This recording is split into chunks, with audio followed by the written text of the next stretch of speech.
करता है कार्रवाई। मोदी के दूसरे योगी ने मामा शिवराज को भी छोड़ दिया पीछे। शिवराज सिंह खुद जोड़ते हैं हाथ। अब मध्य प्रदेश में चुनाव में होगा खेल। इधर 2000 की नोटबंदी के बाद जब आप अपने बक्से में नोट तलाश कर रहे थे, तब उधर मध्य प्रदेश में कुछ बड़ा खेल हो गया। कर्नाटक में हार के बाद मोदी ने दूसरे योगी को मैदान में उतारने का फैसला किया।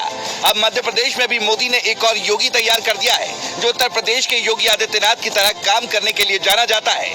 योगी आदित्यनाथ तो फिर भी मुसलमानों के बारे में कुछ सोच लेते हैं, लेकिन मध्य प्रदेश का दूसरा योगी मुसलमानों को फूटी आंखों से भी देखना पसंद नहीं करता। मोदी के इस दूसरे योगी के लिए हिंदुत्व ही सब कुछ है और सनातन धर्म को फैलाना ही उसका असली मकसद है। मोदी के दूसरे योगी की चर्चा इन दोनों मध्य प्रदेश में सबसे ज्यादा है।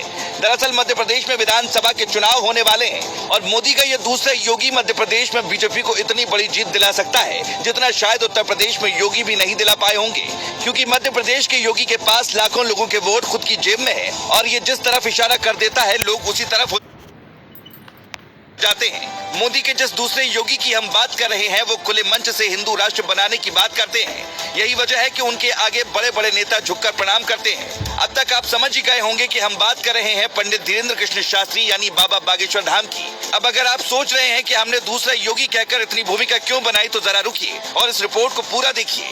योगी आदित्यनाथ गोरखपुर मंदिर के महंत है। जब वो मुख्यमंत्री बने तब भी उन्होंने महंत की पदवी नहीं त्यागी। योगी आदित्यनाथ का कोई अपना परिवार नहीं है, उनके लिए पूरी जनता ही सब कुछ है। लेकिन अगर बात पंडित धीरेन्द्र कृष्ण शास्त्री की करें तो उनका अपना परिवार है और वो शादी भी करेंगे, ऐसा वो कह चुके हैं। लेकिन मध्य प्रदेश में इस समय जिस तरह की राजनीति चल रही है, उस लिहाज से पंडित धीरेन्द्र कृष्ण शास्त्री बीजेपी के लिए दूसरे योगी साबित हो सकते हैं। बीजेपी हमेशा से हिंदुत्व का दांव चलती आई है और जिस तरह से धीरेन्द्र कृष्ण शास्त्री राजनीतिक बयानबाजी करते हैं, हिंदू और मुसलमानों की बात करते हैं, उससे एक बात एकदम साफ है कि आने वाला समय अब उनका ही होने वाला है। सीधे सीधे कहें तो पंडित धीरेन्द्र कृष्ण शास्त्री को राजनीति में बीजेपी कभी भी उतार सकती है, क्योंकि न सिर्फ मध्य प्रदेश में बल्कि देश के बाकी कोनों में भी पंडित धीरेन्द्र कृष्ण शास्त्री के भक्त मौजूद हैं और वो धीरेन्द्र कृष्ण शास्त्री के लिए कुछ भी कर सकते हैं। ये हम नहीं कह रहे, बल्कि जिस तरह से धीरेन्द्र कृष्ण शास्त्री की कथा में भीड़ होती है, उसे देखकर इस बात का अंदाजा लगाना मुश्किल बात नहीं है। कुछ दिनों पहले ही वो बिहार गए हुए थे, जहाँ से उन्होंने ताल ठोक कर हिंदू राष्ट्र बनाने की बात कही थी, जिसके बाद विरोधियों को मिर्ची लगी थी। बिहार में धीरेन्द्र कृष्ण शास्त्री की कथा के दौरान लाखों लोग पहुंचे थे। हालात ऐसे बन गए थे कि कुछ लोगों की भीड़ की वजह से तबीयत खराब हो गई थी, जिससे कथा भी रोकनी पड़ गई थी।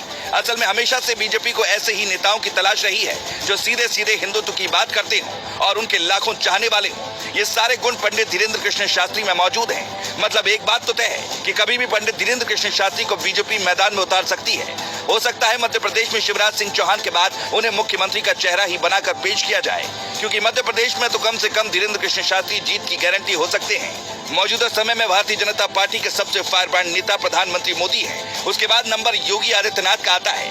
लेकिन पंडित धीरेन्द्र कृष्ण शास्त्री बीजेपी के अघोषित ब्रांड एम्बेसडर से कम नहीं है। धीरेन्द्र कृष्ण शास्त्री ऐसी बातें बोलते हैं जिससे हिंदुओं के खून में उबाल आ जाए।